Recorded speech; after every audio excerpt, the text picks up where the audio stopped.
E agora, como anunciamos, está conosco o Procurador da República, Deltan Dallagnol, que é o coordenador da Força Tarefa da Operação Lava Jato de Curitiba. Procurador Deltan Dallagnol, muito boa tarde.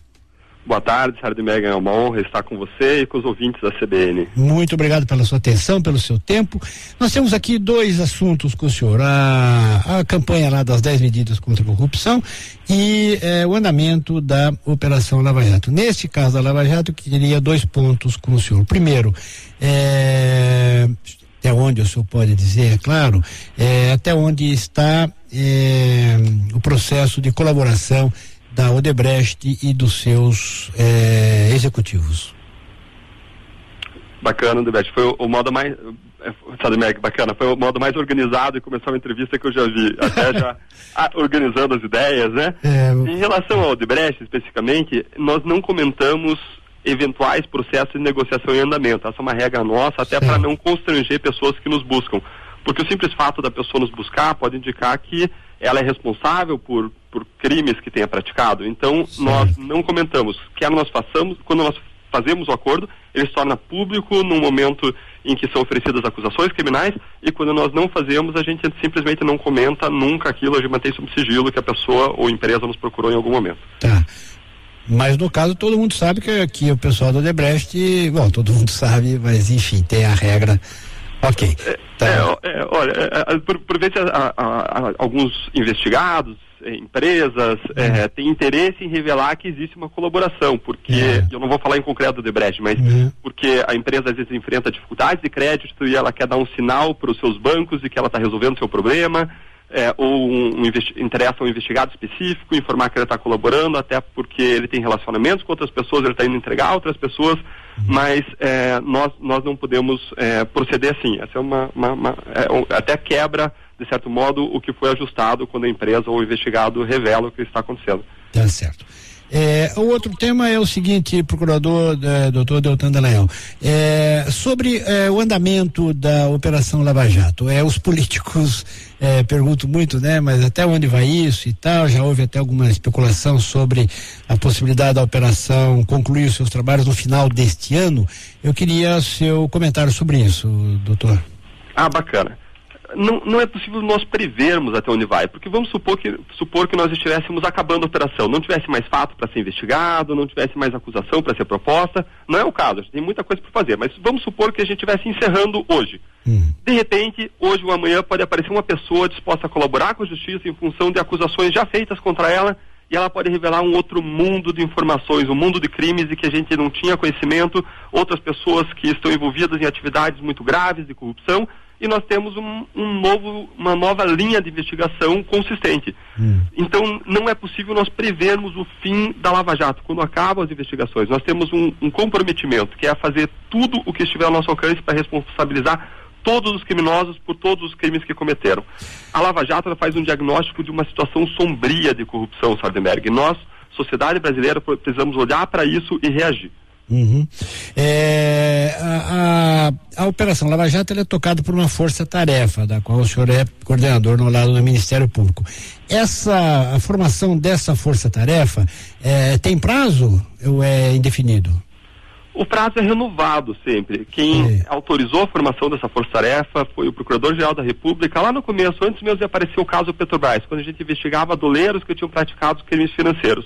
Naquela época ele autorizou que 6 pessoas se juntassem para trabalhar nesse caso, e ela veio sendo renovada e ampliada a cada 6 meses ou 1 ano. Sei. E qual é o pessoal hoje da operação? Nós hoje somos em 11 procuradores da República aqui em Curitiba e numa equipe dentro do Ministério Público Federal de 50 pessoas. Existe uma outra equipe similar na Polícia Federal e um outro tanto de pessoas envolvidas na Receita Federal, todos trabalhando em conjunto, e existem vários outros órgãos, é claro, que colaboram com a investigação, como a Controladoria Geral da União, Conselho Administrativo de Defesa Econômica, Tribunal de Contas da União e assim por diante. Se nós fôssemos considerar todos os servidores públicos que atuam nesse caso, são mais de 300 pessoas, de diferentes backgrounds, todos concursados, Sardenberg, o que faz aquela crítica de partidarismo soar como uma teoria da conspiração, como se fosse possível tantas pessoas se articularem para querer prejudicar injustamente alguém, colocando em risco as suas próprias profissões, o seu sustento, o sustento de suas famílias. Não faz qualquer sentido. A operação, bom, são 300 pessoas e de alta qualidade, como nós temos visto, e são 300 pessoas. E a operação tem sido, como o senhor falou, começou com uma procurando doleiros e aí foi puxando, e deu, está no que dá. Bom, e pelo jeito, então, quer dizer, na medida cada vez que os senhores puxam um fio, aparece uma coisa, puxa outra, aparece outra. Então isso aí vai longe. É verdade. Quando nós começamos a partir dos oleiros, nós identificamos na Petrobras um esquema micro de corrupção. Vou dizer que existe um esquema macro e um esquema micro. O esquema micro era um esquema que de um lado estavam empresários e empresas, de outro lado estavam agentes públicos, tanto agentes políticos como funcionários de alto escalão da Petrobras. Os primeiros, os empresários, pagavam propina para os segundos, para os funcionários públicos e para os agentes políticos, por meio de intermediários que eram lavadores de dinheiro profissional. Nós chamamos eles de operadores da lavagem de dinheiro. Essas pessoas faziam com que a propina, que é um dinheiro sujo, chegasse na outra ponta com uma aparência de dinheiro limpo. Esse é um esquema básico. Nós tínhamos esses empresários que se cartelizavam, faziam acordos para estabelecer os preços que seriam ganhos nas licitações, e as licitações que eram para ser concorrências para baratear as obras públicas eram jogos de cartas marcadas em que se inflavam artificialmente os lucros. Os empresários lucravam muito e parte desses lucros ia como propina para os funcionários públicos e agentes políticos. Metade ou mais do dinheiro ia para partidos políticos e políticos. Esse é o esquema micro. Mas nós podemos olhar essa Lava Jato também como um esquema macro. O que é esse esquema macro? Bom, o presidente da República, para governar, para conseguir aquilo que se chama de governabilidade, ele precisa do apoio do Congresso para passar as leis. Certo. E para ele obter esse apoio, ele aceita indicações que partidos políticos e políticos fazem de pessoas para ocuparem cargos públicos da mais alta relevância. Então, por exemplo, o Partido Progressista, políticos do Partido Progressista queriam emplacar um diretor na diretoria de abastecimento da Petrobras. Em troca do seu apoio, eles indicavam aquele nome e a presidência da República aceitava aquele nome para que passasse a ocupar aquele cargo específico. Até aí nós temos uma troca de interesses que já não é a melhor sob o ponto de vista de governança corporativa, mas não tem nada de criminoso. O problema foi que nós descobrimos que aquelas posições eram disputadas, aquelas diretorias, ministérios, porque as pessoas que as ocupariam usariam aquela função pública para arrecadar dinheiro, arrecadar propina, que tinha duas destinações: financiamento ilícito de campanhas eleitorais e enriquecimento próprio, enriquecimento ilícito de todos os envolvidos. Tá certo. Então o esquema nós tínhamos começava com um cartel, né? Um cartel, começava com um cartel, aí as empresas dividiam as obras entre si, colocavam preços acima e esse dinheiro então era desviado para político, para o bolso das pessoas. O Partido dos Trabalhadores em particular, ele toda vez que aparece uma denúncia, ele diz o seguinte: não, nós só recebemos doações feitas legalmente, doações registradas na Justiça Eleitoral. A tese da Procuradoria, que foi acatada pelo juiz, é que parte do dinheiro foi doado legalmente, quer dizer, com registro na Justiça Eleitoral, mas a origem do dinheiro é suja. Isso. Esse é o... Isso, parte, nós não estamos criminalizando doações eleitorais, não. Isso que é o ponto, porque são legítimas. É um modo do cidadão se expressar politicamente, civicamente. Ele faz doações eleitorais, isso não tem nada de errado.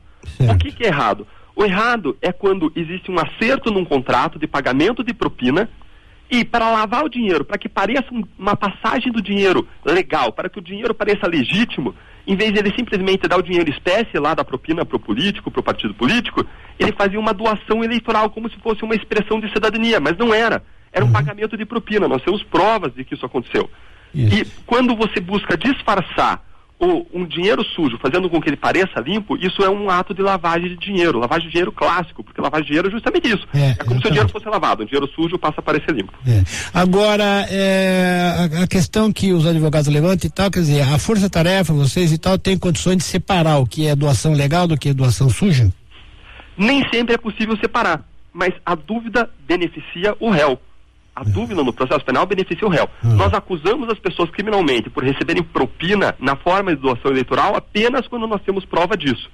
Por isso é que a maior parte das doações não vão ser objeto de acusação criminal. Nós não vamos chegar à prova de que todas sejam criminosas, porque não são. Muitas são expressão de exercício de cidadania. Se o ouvinte fez uma doação para o seu candidato porque acredita nele, acredita na plataforma dele, não tem absolutamente nada de errado nisso, Sardenberg. O que a gente não pode admitir é corrupção. É pagamento de propina, seja do modo que for, inclusive disfarçada por meio de uma doação eleitoral. Agora, é interessante que você colocou o lado do cartel, né? Mas, na nossa perspectiva, quando nós olhamos o cenário macro, quem comandou isso foram os partidos políticos e os políticos. Certo. Eles queriam dinheiro para enriquecer pessoalmente, de modo ilícito, e para financiar caras campanhas eleitorais. O que nós vemos é que, quando nós olhamos o cenário macro, nós vemos que não existe razão para esse esquema estar restrito à Petrobras. E é isso que nos preocupa, porque esse esquema, se é um esquema de governabilidade, em que partidos políticos e políticos faziam indicações de pessoas para estarem em altos cargos públicos, e o presidente aceitava isso para conseguir a sua base, para formar uma base aliada para governar, isso não existe razão lógica para isso estar restrito à Petrobras. E efetivamente não estava. Nós já encontramos provas de que isso aconteceu na Eletrobras, no Ministério do Planejamento, na Caixa Econômica Federal, e é uma investigação em plena expansão. Segundo alguns colaboradores relatam, a Petrobras era a moça mais honesta dos cabarés do Brasil. Existia corrupção espalhada por todo o país, Sardenberg. E não é um problema apenas do governo federal, um problema do governo estadual, municipal. Nós precisamos conhecer esse problema e não podemos perder a nossa capacidade de nos indignar. Mesmo depois de tantos escândalos, a gente não pode ficar insensível. Nós, sociedade brasileira, precisamos reagir com as reformas que são necessárias para nós sermos um país com menos corrupção. O que, avançamos bastante nesse tema, até já comemos boa parte do nosso tempo, mas eu não poderia encerrar sem falar do passo seguinte, né, desse ponto que o senhor levantou, que é o projeto de lei das 10 medidas anticorrupção. Com essas 10 medidas vai ficar mais fácil, mais viável apanhar esse crime de corrupção, né? Que, por exemplo, até hoje Caixa 2 não é crime, né? É verdade, uma coisa espantosa, né? É verdade. Quando nós olhamos toda essa corrupção que se identificou na Lava Jato, nós identificamos duas causas centrais. A primeira é impunidade e a segunda é falhas no sistema político. Essas falhas no sistema político precisam ser corrigidas por reforma política e a gente acredita que o Congresso Nacional, em um determinado momento, vai se debruçar sobre isso. Ele precisa se debruçar sobre isso. A outra causa é a impunidade. Nós vivemos no paraíso da impunidade. Basta você pegar qualquer grande caso de corrupção do passado, fora o mensalão, que foi um ponto fora da curva, como a Lava Jato é um ponto fora da curva. Qualquer caso de corrupção do passado deu impunidade. Aquela ideia que o brasileiro tem de que tudo acaba em pizza não é uma imaginação, ela é pura realidade. Se nós pegarmos propinoduto, anões de orçamento, TRT de São Paulo, vários outros casos, que nós vemos é que a regra é a impunidade. As pessoas conseguem fazer o seu caminho pelo sistema de justiça criminal, que é feito para não funcionar contra colarinhos brancos. O que nós precisamos é reformar esse sistema, e para isso vieram essas 10 medidas contra a corrupção, que contaram com apoio escrito, formal, por assinaturas de mais de 2 milhões de brasileiros, e com isso foram levados ao Congresso Nacional. O que nós precisamos agora é todos nós nos engajarmos para incentivar os parlamentares a aprovarem essas 10 medidas contra a corrupção. Nós estamos conversando com o coordenador da Força Tarefa da Operação Lava Jato, que é o procurador Deltan Dallagnol. Eu tenho lido inclusive artigos e tal, e políticos, não só políticos, mas advogados têm escrito que essas medidas anticorrupção são muito duras, especialmente, por exemplo, a criminalização do enriquecimento ilícito de agentes públicos, dizendo que que a pessoa pode ser condenada só por uma suspeita, que a Polícia Federal a Procuradoria não vai precisar provar nada, basta dizer que o sujeito é rico e pronto. O senhor acha que essas 10 medidas são... como é que o senhor defende a ideia de que essas medidas não são duras, ou são duras porque é necessário no momento? Essas medidas, elas buscam resolver problemas, Sardenberg. Elas não são elucubrações teóricas. Cada uma delas se debruça sobre um problema específico da realidade e aplica uma solução. Elas são positivas, tudo que está ali previsto nessas 10 medidas existe em outros países democráticos do mundo que são berço da democracia mundial, e justamente por isso elas são apoiadas por mais de 1.000 entidades, incluindo entidades altamente imparciais e que conhecem profundamente os problemas, como a Associação de Juízes Federais, a JUF, e como a Transparência Internacional, que é a entidade mundialmente reconhecida mais famosa de combate à corrupção. Vamos tratar, por exemplo, dessa medida que você colocou, que é a medida 2 do pacote, a criminalização do enriquecimento ilícito do agente público. Por que ela existe? Qual que é o problema identificado? Eu vou exemplificar com o problema da Lava Jato. Nós descobrimos em um determinado momento que Jorge Luiz Zelada, um ex-diretor da Petrobras, tinha 40 milhões de reais escondidos em Mônaco, em contas ocultas do exterior. mas passaram-se vários meses e nós não éramos capazes de acusá-lo criminalmente. Por quê? Porque hoje, para você acusar alguém por corrupção, você precisa comprovar qual que é o ato corrupto específico que a pessoa praticou. Agora, quando nós vamos olhar todos os atos que aquele ex-diretor praticou, foram centenas de atos semanais. E pior, o ato praticado pode ter sido legal.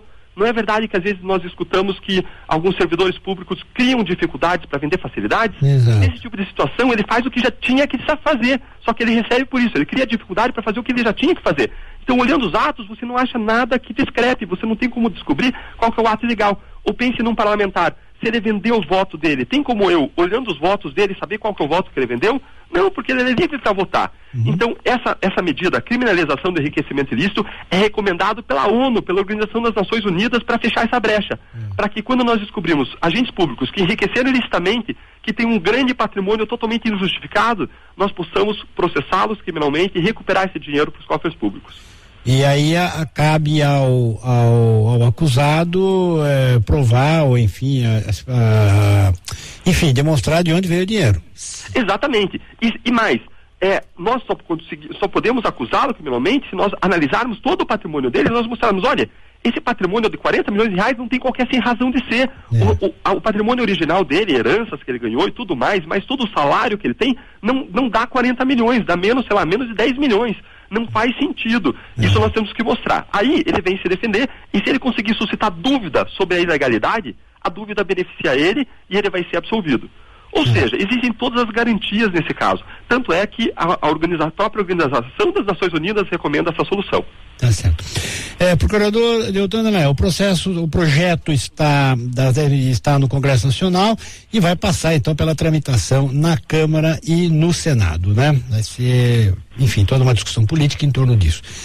Procurador, eu tenho aqui vários e-mails comentando a entrevista, e-mails comentando positivamente a entrevista, e tem um aqui perguntando o abaixo-assinado para o processo lá das 10 medidas já foi encaminhado, são mais de 2 milhões de assinaturas. Ele fala assim, o que eu posso fazer? Ele diz o seguinte, que ele não assinou, mas o que ele pode fazer agora? Pode assinar ainda? Ótima questão. O que nós precisamos fazer é o que a gente fez na ficha limpa. Muitas pessoas falavam, a ficha limpa não vai passar, porque um tiro no pé de vários parlamentares que têm já problemas da justiça, que tem ficha suja, eles não vão aprovar porque eles querem ser reeleitos e eles não vão conseguir se forem aprovadas.